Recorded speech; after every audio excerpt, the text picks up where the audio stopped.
நரகம் by Don brown. அத்தியாயம் 42. பாலசோவேஷியோவில் தன்னுடைய மோட்டார் சைக்கிளை கைவிட்ட வயந்தா பியாசா டெல்லா சிக்னோரியாவின் சுற்று வட்டாரத்திற்குள் நடக்கத் தொடங்கினாள்.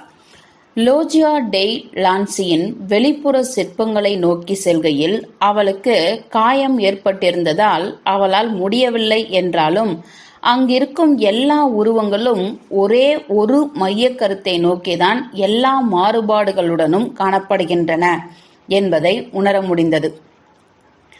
அவை பெண்களின் மீது ஆண்கள் நிகழ்த்தும் வன்முறை காட்சிகள். சபைன்கள் வல்லுருக்கு ஆளானது.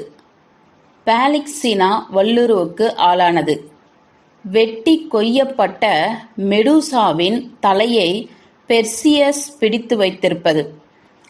அருமை என்று நினைத்து கொண்ட வயந்தா தன்னுடைய தொப்பியை கண்களுக்கு கீழே இழுத்துவிட்டு கொண்டு முதலாவது சுற்றுலாவாசிகளை அனுமதித்திருந்த அந்த அரண்மனையின் காலை நேர கூட்டத்தினூடாக தன் பாதையை தேர்ந்தெடுத்திருந்தாள். எல்லா வகையிலையும் பாலசோவேஷியோவிலும் வழக்கமான பிசினஸ் தான் நடந்து கொண்டிருந்தது. போலீஸ் இல்லை என்று வயந்தா நினைத்து கொண்டாள். குறைந்தது இதுவரையிலாவது இல்லை. கழுத்தை சுற்றி ஜாக்கெட் ஜிப்பை இழுத்துவிட்டு கொண்ட அவள் தன்னுடைய ஆயுதம் மறைக்கப்பட்டிருப்பதை உறுதிப்படுத்திக் கொண்டு அந்த நுழைவாயிலை நோக்கி நடந்தாள். இரண்டாவது மியூசியோ டெய் பாலசோவிற்கான அறிவிப்பு பலகைகளை பின்பற்றியபடியே மிகுந்த அலங்காரம் செய்யப்பட்டிருந்த மையக்கூடத்தின் வழியாக நடந்து சென்று இரண்டாவது தளத்திற்கு செல்லும் பெரிய படிக்கட்டுகளில் ஏறினாள். அவள் மேலே ஏறுகையில் காவல்துறையினரின் அறிவிப்பு அவள் மண்டைக்குள் கேட்டது. இல் மியூசியோ டை பாலசோவேஷியோ தாந்தே அலிஜீரி. லெங்டன் இங்கேதான் இருக்க வேண்டும். அருங்காட்சியகத்திற்கான வழிகாட்டு பலகைகள் வயந்தாவை ஒரு பெரிய பிரமாதமாக அலங்கரிக்கப்பட்ட கேலரிக்கு அழைத்துச் சென்றன. அதுதான் 500 கூடம். அங்கே குழுமியிருந்த சுற்றுலாவாசிகள் பிரம்மாண்டமான சுவரோவியங்களை ரசித்துக் கொண்டிருந்தனர். வயந்தா அங்கிருந்த ஓவியங்களை ரசிப்பதில் ஆர்வம் காட்டவில்லை என்பதுடன் அந்த அறையின் மிகவும் தொலைவில் வலது பக்க முனையில் இருந்த மற்றொரு அருங்காட்சியகத்திற்கான வழிகாட்டி பலகையை கவனித்தாள். அந்த கூடத்தை தாண்டி சென்று கொண்டிருக்கையில் ஒரு ஒற்றை சிற்பத்தை சுற்றி நின்று கொண்டிருந்த பல்கலைக்கழக மாணவர்கள் சிரித்து கொண்டும் புகைப்படங்கள் எடுத்துக்கொண்டும் இருப்பதை பார்த்தாள். அந்த அறிவிப்பு பலகையில் இவ்வாறு எழுதப்பட்டிருந்தது: ஹெர்குலிஸ் மற்றும் தியோமெத்திஸ். அந்த சிற்பங்களின் மீது பார்வையை செலுத்த வயந்தா லேசாக முணங்கினாள். அந்த சிற்பம் கிரேக்க தொன்மியலின் 2 கதாநாயகர்களை சித்தரித்திருந்தது. இரண்டுமே முற்றிலும் நிர்வாணமாக காணப்பட்டன. இருவரும் ஒரு மல்யுத்த போட்டியில் கலந்து கொண்டிருந்தனர். தியோமேத்திஸை தலைகீழாக பிடித்திருந்த ஹெர்குலிஸ் அவரை தூக்கி எறிய தயாராக இருப்பதை போல் இருந்தது. அந்த குறிப்பிட்ட சிலையில் இருந்து தன்னுடைய கண்களை எடுத்துக்கொண்ட அவள் அருங்காட்சியகத்தை நோக்கி செல்லும் படிகளில் சட்டென்று ஏறினாள். கூடத்தை பார்த்தபடி இருக்கும் உயரமான பால்கனிக்கு அவள் வந்து சேர்ந்தாள். அந்த அருங்காட்சிய நுழைவாயிலுக்கு வெளியே டசனுக்கு மேற்பட்ட சுற்றுலாவாசிகள் காத்திருந்தனர். திறப்பதற்கு நேரமாகிவிட்டது போல் இருக்கிறது. தன்னுடைய கேம் கார்டரின் பின்னால் நின்றபடி ஒரு சுற்றுலாவாசி மகிழ்ச்சியுடன் கூறினார். ஏன் என்று தெரியுமா என்றாள் அவள். தெரியாது, ஆனால் நாம் காத்திருக்கும் இந்த நேரத்தில் இந்த காட்சி அருமையாக இருக்கிறது. அந்த முனைக்கு சென்ற வயந்தா தங்களுக்கு கீழே பறந்து விரிந்த அறையை கூர்ந்து கவனித்தாள். கீழே இருந்த படிக்கட்டில் இருந்து வந்து கொண்டிருந்த ஒரு காவல் அதிகாரி கூட்டத்தினரை சிறிதளவே கவர்ந்தபடி அவசரப்படாமல் படிக்கட்டை நோக்கி அந்த அறையை கடந்து சென்றான்.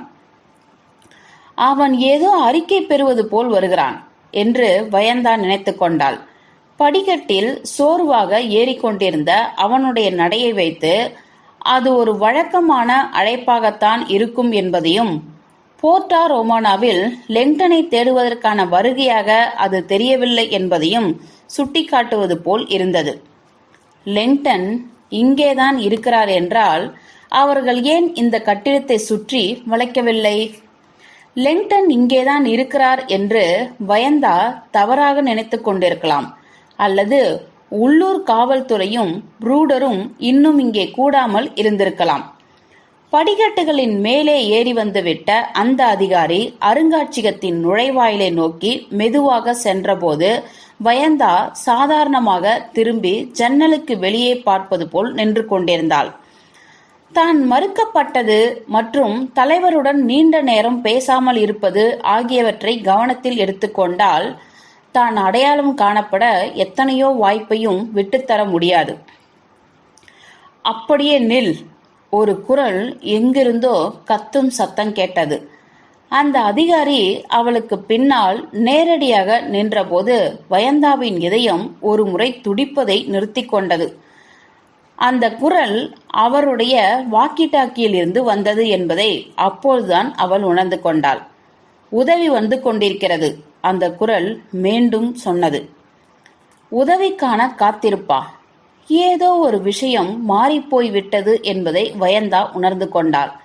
அப்போதுதான் ஜன்னலுக்கு வெளியே ஒரு கருப்பு நிற பொருள் தொலைதூர அடிவானத்தில் பெரிதாகிக் கொண்டே வருவதை வயந்தா கவனித்தாள்.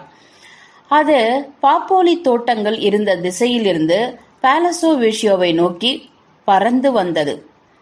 அது கண்காணிப்பு ட்ரோன் என்பது வயந்தாவுக்கு தெரிந்தது. ப்ரூடருக்கும் தெரிந்துவிட்டது போல் இருக்கிறதே. அவர் இங்குதான் வந்து கொண்டிருக்கிறார். கன்சார்டியத்தின் மூத்த அதிகாரியான லாரன்ஸ் நோல்டன் தலைவருக்கு போன் செய்யும் விஷயத்தில் இன்னமும் போராடி கொண்டுதான் இருந்தார். உலக மீடியாவிற்கு பதிவேற்றம் செய்யும் முன்னர் தலைவர் நிச்சயம் அந்த கிளைண்டின் வீடியோவை பார்த்திருப்பார் என்பது அவருக்கு நன்றாகவே தெரியும். உள்ளடக்கமெல்லாம் ஒரு விஷயமே அல்ல, நெறிமுறைதான் அரசன். இந்த நிறுவனத்திற்காக வேலை செய்ய தொடங்கும் போது இளம் அதிகாரிகளுக்கு சொல்லித்தரப்படும் மந்திரம் என்னவென்று நோல்டன் இப்பொழுது நினைவிருத்திக் கொண்டார். கேள்வி கேட்காதே, வேலையை மட்டும் செய். நாளை காலை செய்ய வேண்டிய வேலைக்கான வரிசையில் ஒன்றாக அந்த சிவப்பு நிற மெமரி ஸ்டிக்கை தயக்கத்துடன் வைத்தார் நோல்டன். இந்த வினோதமான செய்தியை மீடியா என்ன செய்ய போகிறதோ என்று அவர் ஆச்சரியப்பட்டார். இது உண்மையிலேயே அவர்கள் காட்டுவார்களா? நிச்சயம் காட்டுவார்கள். அது பெட்ரன் ஜாப்ரிஸ்டிடம் இருந்து வந்துள்ளதே. ஜாப்ரிஸ்ட் உயிர்ம மருத்துவத்துறை உலகில் ஆச்சரியப்படுத்தும் ஒரு வெற்றிகரமான நபர் மட்டுமல்ல. கடந்த வாரம் தற்கொலை செய்து கொண்டதின் விளைவாக அவர் ஏற்கனவே செய்திகளில் இடம் பிடித்து விட்டார். இந்த 9 நிமிட வீடியோ அவருடைய கல்லறையில் இருந்து வந்த செய்தியாக காட்டப்படும் என்பதுடன் அதனுடைய அச்சுறுத்தக்கூடிய பயங்கரவாத குணவியல் பால் மக்கள் அதை பார்க்காமல் தவிர்ப்பதற்கு வாய்ப்பே இல்லை. இந்த வீடியோ வெளிவந்த சில நிமிடங்களிலேயே வைரலாகிவிடும். நரகம்